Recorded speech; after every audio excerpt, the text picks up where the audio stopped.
আসসালামু আলাইকুম এভরিওয়ান, কেমন আছেন সবাই? আশা করছি সবাই অনেক ভালো আছেন, সুস্থ আছেন। আজকের এই ভিডিওতে আপনাদের রিকোয়েস্টেই নিয়ে আসলাম ওয়াজ মাহফিলের 4টি থাম্বনেল ডিজাইনের পিএল ফাইল। তো চলুন কথা না বাড়িয়ে দেখে নিয়ে যাক কীভাবে আপনারা এই পিএল ফাইলগুলো ডাউনলোড করবেন এবং কীভাবে বা এই পিএল ফাইলগুলো আপনারা কাস্টমাইজ করবেন। তো ফার্স্ট অফ অল চলে যাবেন এই পিএল ফাইলগুলো ডাউনলোড করার জন্য ভিডিও ডিসক্রিপশন বক্সে।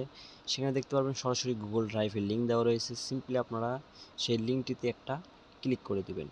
লিঙ্কটাতে ক্লিক করার পরে দেখতে পারবেন ঠিক এরকম একটা ইন্টারফেস আপনাদের সামনে ওপেন হবে। জাস্ট এখানে দেখতে পারবেন 4টা পিএল ফাইল কিন্তু চলে আসবে। জাস্ট এখান থেকে আপনাদেরকে এক একটি করে ডাউনলোড করে নিতে হবে। যেটা ডাউনলোড করবেন সেটার উপর একটা ডাবল ট্যাপ করবেন। এরপরে দেখতে পারবেন এখানে ডাউনলোডের আইকন চলে আসবে। সিম্পলি ডাউনলোডের আইকনে ক্লিক করলেই কিন্তু পিএল ফাইলটি আপনার ফোনে ডাউনলোড হয়ে যাবে। ঠিক একইভাবে বাদবাকিগুলোও কিন্তু আপনারা এখান থেকে ডাউনলোড করে নেবেন। ডাউনলোড করা হয়ে গেলে আপনারা সরাসরি চলে যাবেন পিক্সেল ল্যাব অ্যাপসে।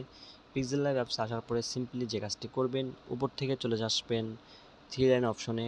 এরপর এখান থেকে চলে আসবেন ওপেন ডট পিএল ফাইল এই অপশনটিতে।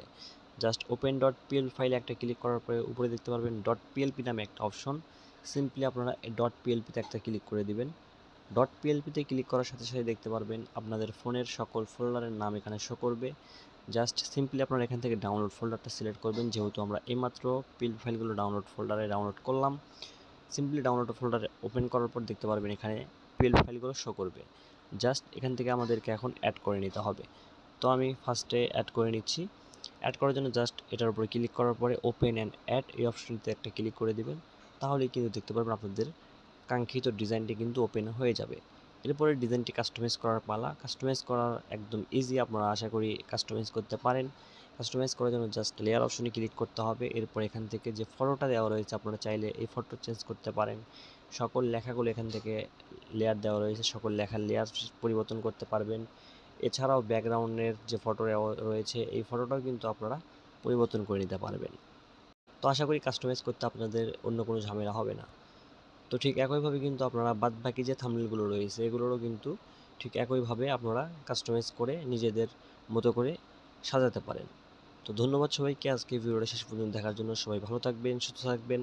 আর পরবর্তীতে আপনারা কোন ধরনের থাম্বনেল ডিজাইন দেখতে চাচ্ছেন সেটাও কিন্তু কমেন্ট করে জানাতে ভুলবেন না।